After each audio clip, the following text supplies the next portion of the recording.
ये ना माने कि प्यार में कड़ी मेहनत बस किसी अच्छे पार्टनर को ढूंढना है, उसके बाद सब कुछ आसान है। अक्सर फिल्में प्यार को इस तरह से दिखाती हैं, जिसमें कपल शादी के लिए पहले सोसाइटी, घर वालों और विलेन से लड़ते हैं। एक बार जब हम किसी चीज के लिए कमिटेड हो जाते हैं, तो हमारा दिमाग हमें ये लॉजिक देने में हेल्प करता है कि ये सही ऑप्शन क्यों था। फिजिकल अट्रैक्शन लंबे टाइम तक नहीं बना रहता। रिलेशन की शुरुआत करने से पहले इस बात पर ध्यान दें कि आप उस इंसान के हैबिट्स, थिंकिंग और बिहेवियर से प्यार करते हैं या सिर्फ बाहरी लुक से, जो एक टाइम के बाद ढलने लगेगा। साइकोलॉजिस्ट और प्रोफेसर जॉन गॉटमैन ने पाया कि सभी रिलेशन में 69% प्रॉब्लम्स परमानेंट होती हैं। इनमें काम, फैमिली, एम्बिशन, पैसा और सेक्सुअल मुद्दों पर अलग अलग राय होती है। प्रोफेसर साइकोलॉजिस्ट शेरी तुर्कले ने अपनी रिसर्च में पाया कि जब आप किसी से बात कर रहे हो तो मेज पर फोन रखने के 2 नेगेटिव इफेक्ट पड़ते हैं। एक बार की बात है, एक लड़की थी जिसका नाम लिली था और उसका एक बॉयफ्रेंड था जिसका नाम ईथन था। वो 1 साल से साथ में थे और लिली शादी के बारे में सोचने लगी थी, लेकिन वो श्योर नहीं थी कि ईथन उसके लिए सही इंसान है या नहीं। एक दिन लिली ईथन के घर गई। उसने देखा कि उसकी किचन बहुत गंदी है। सिंक में गंदी प्लेट्स थी, काउंटर पे पॉट्स और पैन्स थे और फ्लोर पे खाने के क्रम्स थे।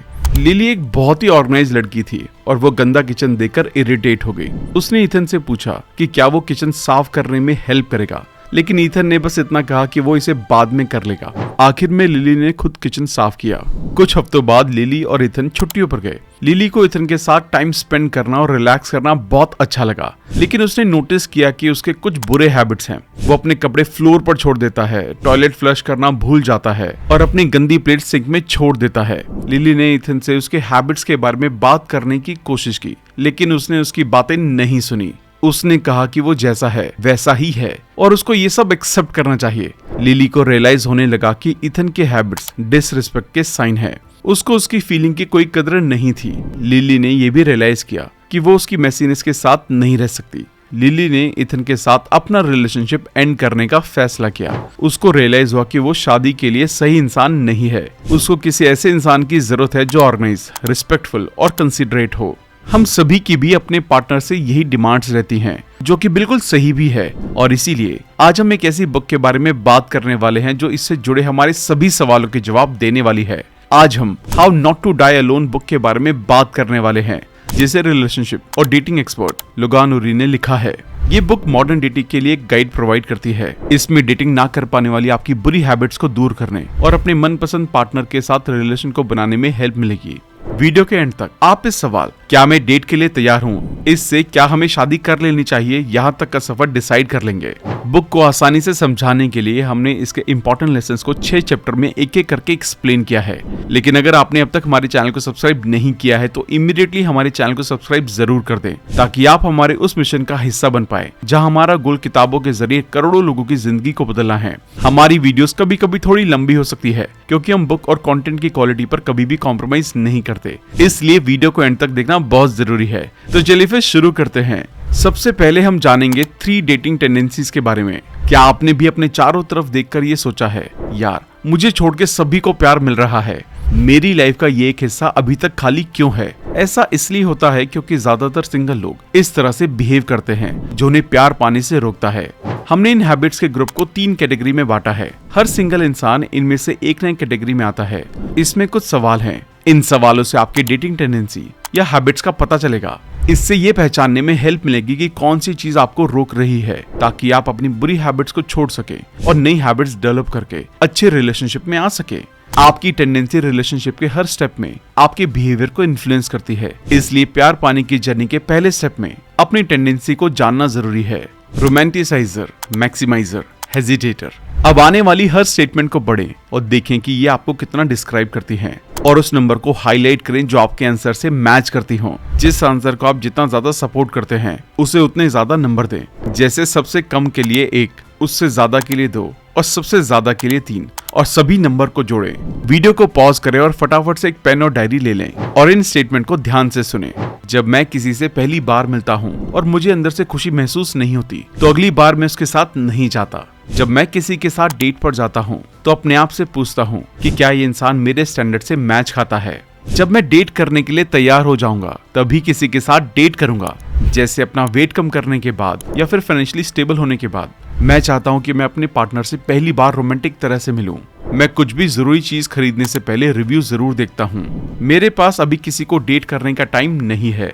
मुझे भरोसा है कि दुनिया में मेरे लिए कोई इंसान है जो परफेक्ट है, बस मैं अभी तक उससे मिला नहीं हूँ। जब भी कोई जरूरी डिसीजन लेना होता है तो सिर्फ एक चीज को देखकर डिसीजन लेने के बजाय मैं थोड़ा पीछे हटता हूँ और उस तरह के दूसरे ऑप्शंस भी देखता हूँ। मेरे दोस्त ने मुझसे कहा था कि मुझे अच्छी तरह से डेटिंग करने के लिए और ज्यादा कुछ करने की जरूरत है।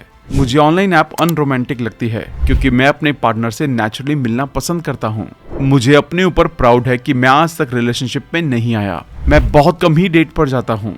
मुझे नहीं लगता कि प्यार में एक दूसरे के लिए स्पार्क के लिए ज्यादा टाइम बिताना जरूरी है। अगर ये शुरुआत में होता है तो ये आगे भी होता रहेगा, वरना नहीं होगा। अगर मुझे अपने लिए सबसे अच्छा पार्टनर चाहिए तो सबसे पहले मुझे खुद सबसे अच्छा पार्टनर बनना होगा। प्यार एक गट फीलिंग है। मैं इसे तभी फील कर सकता हूँ जब मैं करूँगा। मैं अभी अपने करियर पर ध्यान दे रहा हूँ, डेटिंग के लिए बाद में सोचूंगा। मेरे दोस्त सोचते हैं कि मैं बहुत ज्यादा पिकी हूँ। मुझे पता चल जाएगा कि मैं सही इंसान से मिल चुका हूँ क्योंकि मैं उनके बारे में पूरी तरह से श्योर महसूस करूंगा। अब इस कैलकुलेशन को ध्यान से सुनिए। अगर क्वेश्चन 1 से शुरू करते हुए हर तीसरे क्वेश्चन के नंबर को जोड़ते हुए, जैसे 1, 4, 7, 10, 13, 16, इन क्वेश्चन के आंसर का टोटल सबसे ज्यादा है तो आप एक रोमांटिसाइजर हैं। क्वेश्चन 2 से शुरू करते हुए हर तीसरे क्वेश्चन के नंबर को जोड़ते हुए, जैसे 2, 5, 8, 11, 14 या 17, इनके क्वेश्चन के आंसर का टोटल सबसे ज्यादा है तो आप एक मैक्सिमाइजर हैं। क्वेश्चन 3 से शुरू करते हुए हर तीसरे क्वेश्चन के नंबर को जोड़ते हुए, जैसे 3, 6, 9, 12, 15 और 18, अगर इन क्वेश्चन के आंसर का टोटल सबसे ज्यादा है तो आप एक हेजिटेटर हैं। आपने जिसमें सबसे ज्यादा स्कोर किया है वो आपकी डेटिंग टेंडेंसी है। अगर आप एक रोमांटिसाइजर हैं तो एक ऐसा लाइफ पार्टनर चाहते हैं जो आपकी इमेजिनेशन के हिसाब से एकदम परफेक्ट हो। आप मानते हैं कि आप अब तक इसलिए अकेले हैं क्योंकि अभी तक सही इंसान से नहीं मिले हैं। आपका प्यार को लेकर आइडियल बिलीव ये है कि ये जब होना होगा तब अपने आप हो जाएगा। अगर आप मैक्सिमाइजर हैं तो आपको रिसर्च करना और अपने सभी ऑप्शंस को ढूंढना पसंद है और आप हर इंसान को तब तक परखते हैं जब तक कि आप पूरी तरह से श्योर ना हो जाएं कि सबसे अच्छा ऑप्शन मिल गया है। आप प्यार करने के बारे में बहुत सोच समझकर डिसीजन लेते हैं और पार्टनर हो या लाइफ की कोई भी जरूरी चीज, उसे चुनने से पहले हर चीज के बारे में 100% श्योर होना चाहते हैं। आपका प्यार को लेकर ये मानना है कि समझौता नहीं करना है। अगर आप हेजिटेटर हैं तो आपको नहीं लगता है कि आप डेटिंग के लिए तैयार हैं। आपको लगता है आप अभी तक वैसा नहीं बन पाए हैं जो बनना चाहते हैं। आप अपने आप को एक हाई स्टैंडर्ड पर रखते हैं। कोई नया प्रोजेक्ट शुरू करने से पहले आप पूरी तरह से तैयार फील करना चाहते हैं। यही बात डेटिंग पर भी अप्लाई होती है। आपका बेसिक विश्वास ये है कि मैं तब तक इंतजार करूंगा जब तक मैं उस काबिल ना बन जाऊं।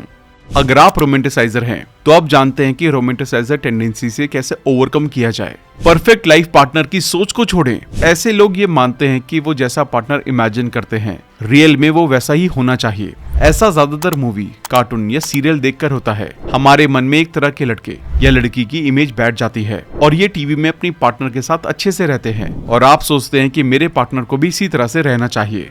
ये टेंडेंसी ना सिर्फ सीधे आपके पार्टनर को परेशान करती है बल्कि आप भी उनकी पॉजिटिव चीजें नहीं देख पाते। लेकिन रियलिटी अक्सर इससे अलग होती है। हम में से कोई भी परफेक्ट नहीं है। इसके बारे में सोचें कि पिछली बार आपने किसी को कब निराश किया था। आप अपनी कमियों को देखना नहीं चाहेंगे तो फिर दूसरों से परफेक्शन की उम्मीद क्यों करें। अब इस सच्चाई को मानने का टाइम आ गया है कि हम सभी सिर्फ एक अच्छी या बुरी हैबिट से नहीं बने हैं बल्कि एक पैकेज की तरह हैं जिनमें ये दोनों शामिल है, जिसमें कई चीज आपकी उम्मीद से अलग भी हो सकती है। हो सकता है कि वो इंसान आपकी उम्मीद से छोटा, लंबा, पतला, काला या स्मार्ट हो। उस इंसान की अच्छाइयों पर ध्यान देने के बजाय कमियों पर ध्यान देने से वो इम्परफेक्ट लगने लगता है। इसलिए परफेक्शन की उम्मीद ना करें। ये ना माने कि प्यार में कड़ी मेहनत बस किसी अच्छे पार्टनर को ढूंढना है, उसके बाद सब कुछ आसान है। अक्सर फिल्में प्यार को इस तरह से दिखाती हैं जिसमें कपल शादी के लिए पहले सोसाइटी, घर वालों और विलेन से लड़ते हैं, लेकिन एक बार जब वो विलेन पर जीत पा लेते हैं और एंड में एक साथ होने के बाद उनकी लाइफ में चैलेंजेस खत्म हो जाते हैं, उसके बाद वो हमेशा खुश रहते हैं। इस माइंडसेट को बदलने की जरूरत है।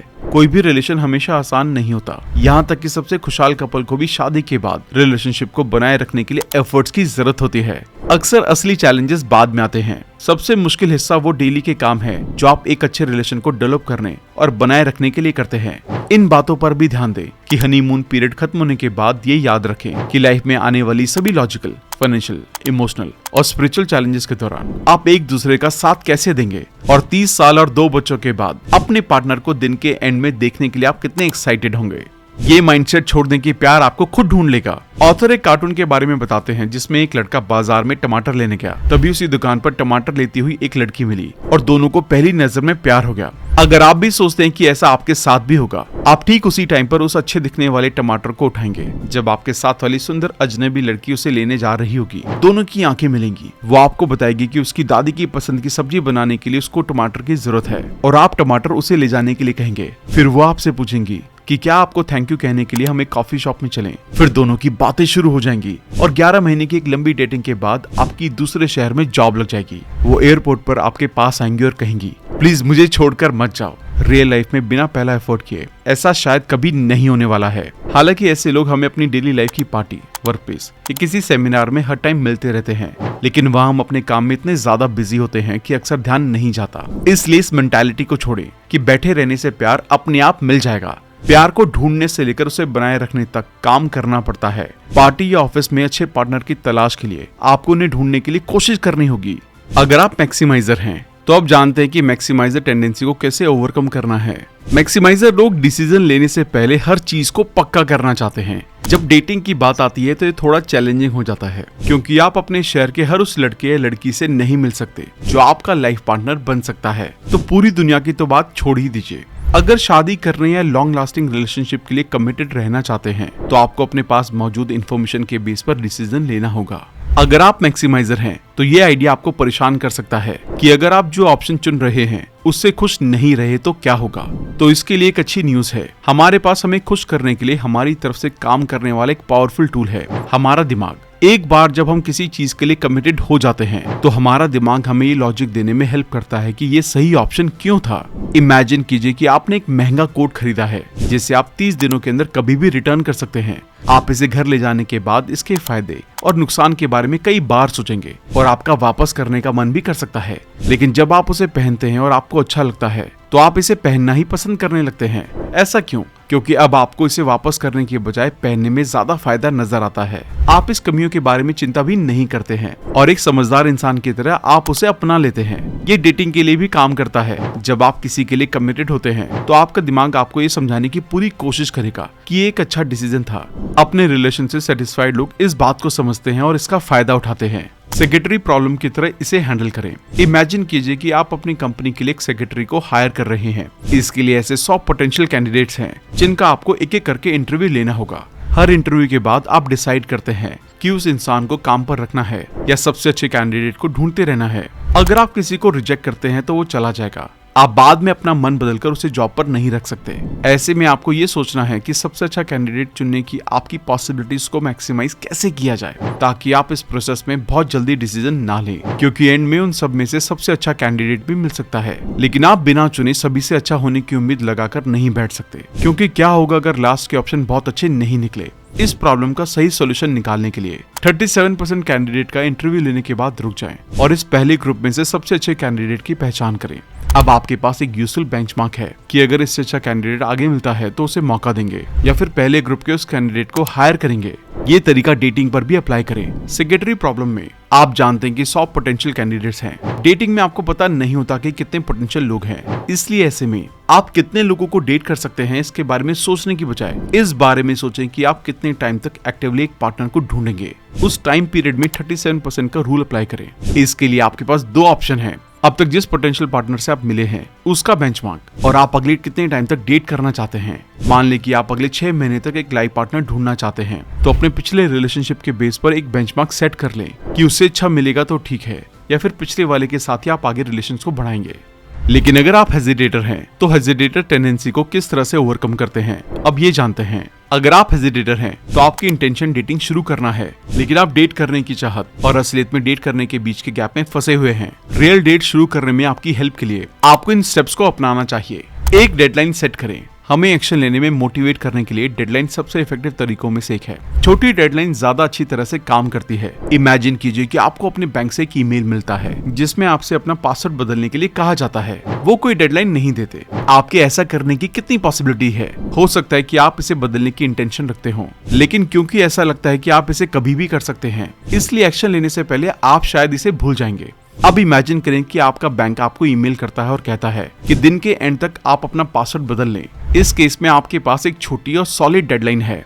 आप या तो इमीडिएटली अपना पासवर्ड बदल लेंगे या इसे करने के लिए एक टाइम डिसाइड कर लेंगे। इस तरह डेडलाइन के साथ आपके एक्शन लेने की पॉसिबिलिटी बढ़ जाती है। डेटिंग में भी यही तरीका काम करता है। अपनी डेडलाइन डिसाइड करें कि आप कब डेटिंग शुरू करने जा रहे हैं। इसके लिए अभी से कम 3 हफ्ते का टाइम डिसाइड करें कि इतने टाइम में आप डेटिंग शुरू कर ही देंगे। अब तैयारी करें। एक बार जब आप डेडलाइन डिसाइड कर लें तो डेटिंग से पहले का काम शुरू कर दें। जैसे डेटिंग एप्स डाउनलोड करें, कुछ अच्छी डेटिंग ड्रेस इकट्ठा करें, ध्यान से सुनना और दूसरों के साथ अच्छा बिहेव करना सीखें। अगली बार जब आप किसी दोस्त के साथ डिनर कर रहे हो तो ध्यान दें आप कैसे आ रहे हैं, कैसे सुन रहे हैं और सामने वाले से बात करते टाइम उसे कितना ज्यादा कंफर्टेबल फील करवा रहे हैं, वो आपसे बात करने में कितने एक्साइटेड लग रहे हैं। अगर आपके पास क्लासी फोटो नहीं है तो अपने कुछ अट्रैक्टिव फोटोज लें। इसके अलावा आपको डेटिंग करने से कौन सा डर रोक रहा है, इसे पहचानें और दूर करें। इसके लिए आप ट्रेनर की हेल्प भी ले सकते हैं, लेकिन थेरेपी के लिए जाना डेटिंग शुरू ना करने का कोई बहाना नहीं है। ये कोई इमीडिएट सॉल्यूशन नहीं है। ये उम्मीद ना करें कि ये आपको कुछ ही हफ्तों में खुद के सबसे बेस्ट वर्जन में बदल देगा, जिसके बाद आप डेट के लिए पूरी तरह से तैयार हो जाएंगे। ये लाइफ लॉन्ग चलने वाला प्रोसेस है। आप डेटिंग पर अपना बेस्ट दें और साथ साथ खुद के बेहतर वर्जन बनने पर भी ध्यान दे सकते हैं।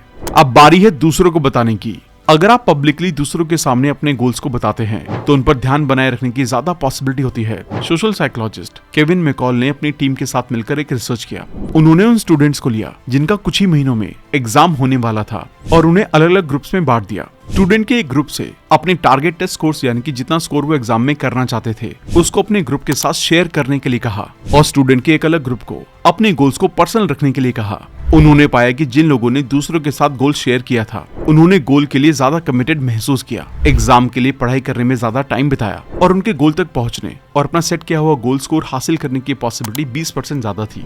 अपने 2 या 3 करीबी दोस्तों या फैमिली मेंबर्स को बताएं कि आप डेटिंग शुरू करने जा रहे हैं। अपनी डेडलाइन उनके साथ शेयर करें। एक बार ये पब्लिकली बताने के बाद आप काम करने के लिए ज्यादा मोटिवेटेड महसूस करेंगे, क्योंकि अब आपकी रेपुटेशन और डिग्निटी दांव पर लगी है। इसका एक बोनस फायदा ये है कि अपनी डेटिंग गोल्स को अपने ग्रुप के साथ शेयर करने से उनमें से इंटरेस्टेड लोगों के लिए आपके साथ डेट करने का रास्ता खुल जाता है। हो सकता है उनमें से कोई दिल ही दिल में आपको चाहता हो। आपके बोलने से वो अपने दिल की बात आपको बता सकता है। अब छोटे से शुरुआत करें। एक बार में ही रोज रोज डेटिंग करने की कोशिश ना करें। ये थका देने वाला और बोरिंग हो जाएगा, क्योंकि लाइफ में और भी जरूरी काम होते हैं। शुरुआत छोटे से करें, लेकिन जो भी प्लानिंग करें उसे रियल में जरूर करें। साइकोलॉजिस्ट एडविन लोके और गैरी लेथम ने पाया कि स्पेसिफिक गोल बनाने से न सिर्फ आपको अपने गोल को हासिल करने की ज्यादा पॉसिबिलिटी होती है, बल्कि डिसाइड किए हुए गोल से ज्यादा पाने की मोटिवेशन भी मिलती है, जिससे हमारा सेल्फ कॉन्फिडेंस और सेल्फ एफिकेसी बढ़ती है। नॉर्मली हफ्ते में एक बार डेट पर जाने का फैसला करें। इससे अगर वो डेट अच्छी हुई तो अगले वीकेंड पर मिलने का मौका मिल जाएगा। अगर अच्छी नहीं हुई तो दूसरी डेट के लिए टाइम मिल जाएगा। अब आपको अपने लिए काइंड बनना है। हो सकता है पहली डेट सक्सेसफुल ना हो, ऐसे में आप इमोशनली हर्ट हो सकते हैं। जब कोई डेट आपकी उम्मीद के मुताबिक ना हो तो अपने आप से उसी तरह से बात करें जैसे आप अपने सबसे अच्छे दोस्त से करते हैं। इमेजिन कीजिए कि उस दोस्त ने आपको फोन किया और कहा, यार आज मैं डेट पर गया था लेकिन आज भी कोई बात नहीं बनी, मुझे लगता है कि मैं बिल्कुल भी अच्छा नहीं हूँ। इस केस में आप कैसे रिस्पॉन्स देंगे? आप बिल्कुल भी नेगेटिव बातें तो नहीं करेंगे। आप एनकरेज करने वाली बात करने की कोशिश करेंगे कि चल यार कोई बात नहीं, ये सिर्फ एक डेट थी, हो सकता है कि वहाँ ऊपर वाले ने तेरे लिए कुछ अच्छा ना लिखा हो, मुझे यकीन है कि तूने वहाँ से कुछ न कुछ जरूर सीखा होगा, अब अगली डेट पर ध्यान दे। इस तरह खुद अपनी चीयर लीडर बने, अपने साथ उस काइंड टोन का इस्तेमाल करें। अपने आप को अपने फ्यूचर सेल्फ बनने पर ध्यान देने की बजाय खुद को वैसे ही एक्सेप्ट करें जैसे आप अभी हैं और डेटिंग शुरू करें। आज से शुरू करें। अगर अब नहीं करेंगे तो कब करेंगे?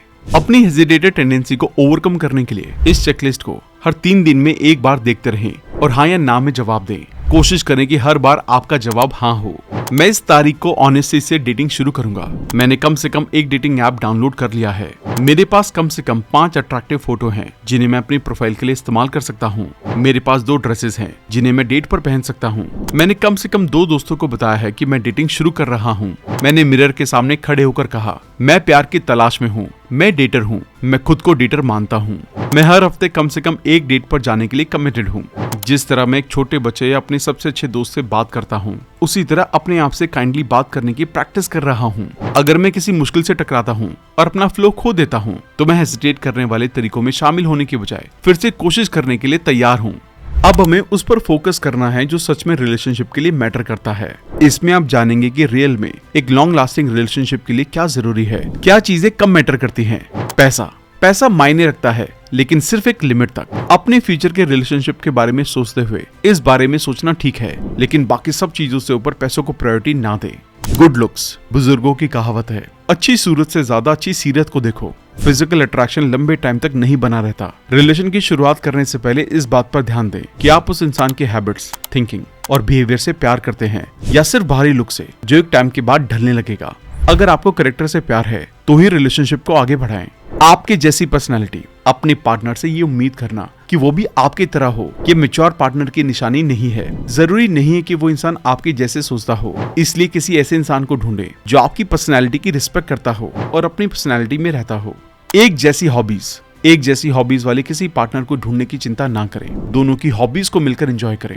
इससे दोनों को अपने आप को खुलकर एक्सप्रेस करने और जीने का मौका मिलेगा। अब कुछ चीजें जो सच में एक मजबूत और खुशहाल रिलेशनशिप के लिए जरूरी हैं। Emotional stability and kindness. आप इस बात का अंदाजा लगाने के लिए कि वो इंसान कितना काइंड है, इस बात पर ध्यान दें कि वो उन लोगों के साथ कैसा बिहेव करता है जिनसे उसे किसी चीज की जरूरत नहीं है। जैसे क्या वो वेटर के साथ अच्छे से पेश आता है, क्या वो मेट्रो में बुजुर्ग या जरूरतमंद लोगों के लिए अपनी सीट छोड़ देता है, क्या वो नए टीम मेंबर के साथ अच्छे से पेश आता है और उसे जरूरी चीजें सिखाता है, क्या वो अपने दोस्तों और पेरेंट्स के साथ प्यार से बिहेव करता है। इसके अलावा उनकी इमोशनल स्टेबिलिटी का अंदाजा लगाने के लिए ये देखें कि वो स्ट्रेसफुल सिचुएशन पर कैसे रिस्पॉन्स देते हैं, क्या वो घबरा जाते हैं या शांत रहते हैं। इमोशनली स्टेबल लोग मुश्किल टाइम में हताश होने के बजाय सोच समझकर रिस्पॉन्स देते हैं।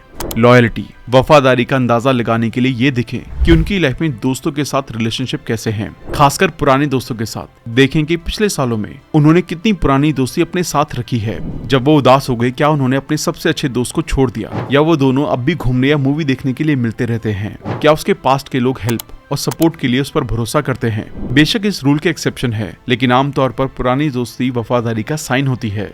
Growth mindset. आप ग्रोथ माइंडसेट वाले लोगों को इस बात पर ध्यान देकर पहचान सकते हैं कि वो इन सिचुएशन में खुद को कैसे संभालते हैं, जो आपकी बेस्ट पर्सनालिटी को बाहर लाए। एक खुशहाल रिलेशन के लिए ये जरूरी है कि जब आप दोनों एक साथ आते हो तो दोनों को बेहतर बनने का मौका मिले। ये नोटिस करें वो इंसान आप में किस तरह की फीलिंग लाता है। क्या उनकी काइंडनेस आपको स्ट्रेस फ्री महसूस करवाती है और आपकी परवाह करती है, या उनकी चिंता आपकी चिंता को बढ़ा देती है। आपको ये समझना चाहिए कि आप में वो कौन सी क्वालिटीज हैं, क्योंकि जब भी आप उनके साथ होंगे तो आप ऐसे ही बन जाएंगे। इसलिए आप इस बात पर ध्यान दें कि जब आप उस इंसान के आसपास होते हैं तो उसके साथ टाइम बिताने के ठीक बाद आप कैसा महसूस करते हैं। एनर्जेटिक, थका हुआ, बोरिंग, सेल्फ डाउट, खुश, कुछ करने के लिए मोटिवेटेड, समझदार या बेवकूफ। इन बातों को ध्यान में रखते हुए किसी ऐसे पार्टनर को चुनें जो आपका बेस्ट वर्जन सामने लाए। अच्छी तरह से लड़ने की स्किल। झगड़े मजेदार नहीं होते, लेकिन बिना झगड़े के कोई रिलेशन शायद ही होता हो। झगड़े छोटे मोटे डिसएग्रीमेंट से लेकर चीखने चिल्लाने तक किसी भी तरह के हो सकते हैं। याद रखें, झगड़े दोनों के बीच नाराजगी पैदा करने के बजाय सामने आने वाली चीजों से डील करने का एक मौका है। मेरे एक दोस्त को इस बात पर प्राउड था कि वो अपनी वाइफ से नहीं लड़ेगा, लेकिन जैसा कि आमतौर पर होता है, 3 साल बाद दोनों के बीच कई चीजों को लेकर डिसएग्रीमेंट होना शुरू हो गए। वो उन चीजों को लेकर खुलकर बात करना चाहता था, लेकिन क्योंकि उसका मानना था कि लड़ाई से बचना एक हेल्दी रिलेशन की निशानी है, इसलिए उसने ऐसा नहीं किया। अब क्योंकि उसकी वाइफ को पता नहीं था कि वो ऐसा क्या कर रही थी जो हस्बैंड को पसंद नहीं है, इसलिए वो वही काम कंटिन्यू करती रही। और इधर ये भाई साहब भी ऐसे ही कर रहे थे, लेकिन अंदर ही अंदर दोनों एक दूसरे को लेकर परेशान रहते थे। टाइम के साथ वो उसके लिए और भी ज्यादा गुस्सा होता गया। उसने अपनी वाइफ के साथ घर में ज्यादा टाइम बिताना बंद कर दिया और अब अपना ज्यादातर टाइम काम पर अपने ऑफिस में बिताना शुरू कर दिया। आखिरकार जब उन्होंने इस मुद्दे पर बात की, तब तक बहुत देर हो चुकी थी। उनके बीच बहुत ज्यादा दूरी और नाराजगी बढ़ गई थी और उन्होंने अपने 5 साल के रिलेशन को खत्म करने का फैसला किया। अच्छी तरह से लड़ने का पहला स्टेप ये समझना है कि रिलेशन में 2 तरह की प्रॉब्लम्स होती है, ठीक करने वाली प्रॉब्लम्स और परमानेंट प्रॉब्लम्स। साइकोलॉजिस्ट और प्रोफेसर जॉन गॉटमैन ने पाया कि सभी रिलेशन में 69% प्रॉब्लम्स परमानेंट होती हैं। परमानेंट प्रॉब्लम्स में वो कंडीशन शामिल हैं जिसमें दोनों के थॉट्स पूरी तरह से अलग होते हैं। इनमें काम, फैमिली, एम्बिशन, पैसा और सेक्सुअल मुद्दों पर अलग अलग राय होती है। जैसे इमेजिन करें कि आप एक ऐसे इंसान हैं जो हर जगह 5 या 10 मिनट देरी से पहुंचते हैं, और आपके पार्टनर एक ऐसी फैमिली में बड़े हुए हैं जहां टाइम से 5 या 10 मिनट पहले पहुंचने पर जोर दिया जाता था। ऐसे में जब भी वो अपनी जगह सही होते हुए आपको टाइम से आने जाने को लेकर कुछ कहेंगे तो आपस में बहस हो सकती है। आप इस डिफरेंस को मैनेज करने के लिए इस तरह का सॉल्यूशन ढूंढ सकते हैं, जैसे अलग अलग होकर अपनी टाइम से उस जगह पर जाना। लेकिन क्योंकि आप दोनों पार्टनर हैं, इसलिए ये पॉसिबल नहीं है। गोल एक दूसरे को बदलने या किसी समझौते पर आने के लिए राजी करना नहीं है, बल्कि इस डिफरेंस के साथ जीने का एक प्रोडक्टिव तरीका अपनाएं। जैसा कि रिलेशनशिप एडवाइजर डैन विले कहते हैं, लाइफ पार्टनर चुनते टाइम आप अनसुलझी प्रॉब्लम्स का एक ग्रुप चुनते हैं, इसलिए अपना गोल ऐसा पार्टनर ढूंढना ना बनाएं जिसके साथ आप लड़ते नहीं हैं। ऐसा पार्टनर चुने जिसके साथ आप अच्छी तरह से लड़ते हों और जिससे आपको ये चिंता ना हो कि लड़ाई से रिलेशन खत्म हो जाएगा। अच्छी तरह से लड़ने का दूसरा पहलू डिसएग्रीमेंट से बाहर आकर दोनों के एग्रीमेंट वाला एक तरीका अपनाना है। इसके लिए जिस चीज पर दोनों एग्री नहीं हो पा रहे हैं उसे मजाक बना दें और अगली बार कैजुअली लें। आपको फील होता है कि आपके पार्टनर सही हैं और उस तरीके को अपनाकर लड़ाई खत्म करें, या फिर एंड में ऐसा रास्ता ढूंढें जिस पर दोनों एग्री और खुश रहें। आपके साथ हार्ड डिसीजन लेने की काबिलियत। लाइफ के किसी न किसी पॉइंट पर आपको और आपके पार्टनर को मुश्किल सिचुएशन का सामना करना पड़ेगा। जैसे कि अगर आप में से किसी को दूसरे शहर में जॉब का ऑफर मिल रहा है तो आप क्या करेंगे, या अगर आपको हैंडीकैप बच्चे को पालना पड़ा तो आप क्या करेंगे। आप अपने बूढ़े माता पिता को कैसे संभालेंगे जिन्हें 24 घंटे देखभाल की जरूरत है। किसी ऐसे इंसान के साथ डेटिंग करें जो आपके साथ इस तरह के हार्ड डिसीजन भी खुशी खुशी ले सके। ऑथर बताती हैं कि उनकी दोस्त ने एक लड़के को डेट किया। डेटिंग के पहले महीने में उसकी जॉब छूट गई। उसे अपने सपनों की जॉब खोने का भी दुख था और नए काम की तलाश भी करनी थी। अगर उसे जल्दी से कुछ अच्छा नहीं मिल पाता तो उसे शहर छोड़कर दूसरे शहर में शिफ्ट होने का डिसीजन लेना पड़ता। हालांकि ये चैलेंजिंग था, लेकिन उन्होंने साथ मिलकर इसे हैंडल किया और कुछ दिनों बाद उसे जॉब भी मिल गई। इस इंसिडेंट ने उन दोनों के रिलेशन को पहले से ज्यादा मजबूत किया। अब आपको अपनी डेट को इस तरह से यादगार बनाना है। प्री डेट रिचुअल के साथ अपने माइंडसेट को शिफ्ट करें। अपनी डेट को यूनिक बनाने के लिए पहले से इस तरह की एक्टिविटीज करें। कम से कम 30 मिनट पहले थोड़ा शांत रहने की कोशिश करें और अपने सबसे करीबी दोस्तों में से एक या कोई ऐसा जो आपको कॉन्फिडेंस और प्यार का एहसास करवाता है उससे बात करें। जो चीज आपका मूड अच्छा करती है वो करें। जैसे मुझे डेट से पहले कॉमेडी सुनना पसंद था, इसलिए मैं मिलने से पहले कॉमेडी वीडियो देख लेता था जिससे मुझे हंसी आती थी और मेरा मूड अच्छा रहता था। अपनी हार्ट बीट बढ़ाने के लिए जंपिंग करें। ये हमारे अंदर एंडोर्फिन नाम का एक हैप्पी हार्मोन रिलीज करता है जिससे मूड अच्छा हो जाता है। इस तरह की क्रिएटिव एक्टिविटीज भी करें। यूट्यूब पर दोनों के फेवरेट म्यूजिक वीडियो चलाकर एक साथ डांस करें। कोई पुरानी मूवी देखें और फिर टहलते हुए उस पर डिस्कशन करें। एक साथ कुकिंग क्लास लें। बाइक राइडिंग से अपनी सिटी में घूम कर आएं। पार्क में तालाब, पेड़ पौधे या बर्ड्स की फोटो लें। फोन का यूज कम से कम करें। अपने फोन को नजर से दूर रखें। प्रोफेसर साइकोलॉजिस्ट शेरी तुर्कले ने अपनी रिसर्च में पाया कि जब आप किसी से बात कर रहे हो तो मेज पर फोन रखने के 2 नेगेटिव इफेक्ट पड़ते हैं। एक, इससे बातचीत की क्वालिटी कम हो जाती है। लोग नेचुरली कम इंपॉर्टेंट टॉपिक्स पर बात करते हैं क्योंकि उन्हें डर रहता है कि किसी भी टाइम फोन उन्हें डिस्टर्ब कर देगा। दूसरा, ये 2 लोगों के बीच बनने वाली बातों ही बातों में अपने आप बनने वाली सिंपैथी को कमजोर करता है। डेट की शुरुआत में अपने पार्टनर से पूछें, मैं चाहता हूँ हम दोनों क्वालिटी डिस्कशन के लिए फोन को कुछ टाइम के लिए अलग रख दें। अगर हम दोनों ऐसा करें तो आपको कैसा महसूस होगा। इस तरह अपनी तरफ से केयर दिखाने से डेट के अच्छा होने की पॉसिबिलिटी बढ़ेगी। डेट के बाद इस चेकलिस्ट को चेक करें। इसमें जो सच में मायने रखता है उस पर ध्यान देने के लिए मोटिवेटेड होंगे ताकि अगली बार इन गलतियों से बचते हुए आप बेहतर डेटिंग कर सकें। डेटिंग के दौरान आपकी पर्सनैलिटी का कौन सा पहलू सामने आया। डेटिंग के दौरान आपकी बॉडी कैसा फील कर रही थी, सख्त, रिलैक्स या इसके बीच में कुछ। क्या आप डेटिंग के टाइम ज्यादा एनर्जेटिक महसूस कर रहे थे या अब कर रहे हैं। क्या आपने उनमें अपने इंटरेस्ट और एक्साइटमेंट को दिखाया। क्या आप दोनों ने एक दूसरे को हंसाया। क्या आपने उन्हें ऐसा फील करवाया कि आप उनकी बात ध्यान से सुन रहे हैं और केयर कर रहे हैं। उनके होने से आपको कैसा महसूस हुआ, खुशी, बोरिंग या इसके बीच में कुछ। ये जानते हुए कि आपको बाद में इन सवालों का जवाब देना है, आप इस बात पर ज्यादा ध्यान देना शुरू कर देंगे कि डेट के दौरान आपको कैसा महसूस हुआ। आप उन लोगों के साथ दूसरी डेट पर जाने के लिए जल्दी से रेडी हो जाएंगे जो दिखने में तो उतने इफेक्टिव नहीं थे, लेकिन उन्होंने आपको आपकी अच्छाइयों को बताकर उम्मीद दी और अच्छा फील करवाया। आप उन लोगों को आसानी से रिजेक्ट कर पाएंगे जो दिखने में तो काफी इफेक्टिव हैं, लेकिन उनके होने से आपको अच्छा फील नहीं हुआ। इस तरह आपके लिए अच्छे पार्टनर की तलाश करना आसान हो जाएगा। तो दोस्तों, अब तक जो कुछ भी हमने सीखा इसको वापस से दोहरा लेते हैं ताकि ये सब आपको आसानी से याद रहे। इन 3 टेंडेंसी की वजह से ज्यादातर लोग सिंगल रह जाते हैं: रोमांटिसाइजर, मैक्सिमाइजर और हेजिटेटर। अगर आप रोमांटिसाइजर हैं तो परफेक्ट पार्टनर की उम्मीद करने के बजाय जो है उसकी अच्छाइयों को दिखें। मैक्सिमाइजर टेंडेंसी को ओवरकम करने के लिए बस एक अच्छे पार्टनर के साथ कमिटेड हो जाएं, फिर आपका दिमाग अपने आप उसके साथ रहने के फायदे बता देगा। हेजिटेटर टेंडेंसी से डील करने के लिए एक डेडलाइन डिसाइड करें, तैयारी करें, दूसरों को बताएं, छोटे से शुरुआत करें और अपने लिए काइंड बने। अपने लाइफ पार्टनर में उन चीजों को देखें जो एक मजबूत रिलेशन के लिए सच में मायने रखते हैं: इमोशनल स्टेबिलिटी और काइंडनेस, लॉयल्टी, ग्रोथ माइंडसेट जो आपकी बेस्ट पर्सनालिटी को बाहर लाए, जिसमें अच्छी तरह से लड़ने की स्किल हो और जिसमें आपके साथ हार्ड डिसीजन लेने की काबिलियत हो। अपनी डेट को अच्छा बनाने के लिए मिलने से पहले ऐसी एक्टिविटीज करें जिनसे आपका मूड अच्छा हो जाए। मिलकर कुछ क्रिएटिव एक्टिविटीज को साथ में करें और फोन को जितना हो सके उतना अवॉइड करें। तो दोस्तों, ये थी how to not die alone book की समरी। आई होप ये वीडियो आपको पसंद आई होगी। अगर हाँ तो हमें कमेंट करके जरूर बताएं। और अगर आपको लगता है कि आपके किसी जानने वाले को इस वीडियो की बहुत ज्यादा जरूरत है तो इस वीडियो को उनके साथ जरूर शेयर करें। और फाइनली, अगर आप हमारी सभी वीडियोस को देखते हैं लेकिन चैनल को सब्सक्राइब नहीं किया है तो इमीडिएटली चैनल को सब्सक्राइब जरूर कर दें। जल्दी मिलते हैं और भी बेहतरीन वीडियो के साथ। Thank you so much.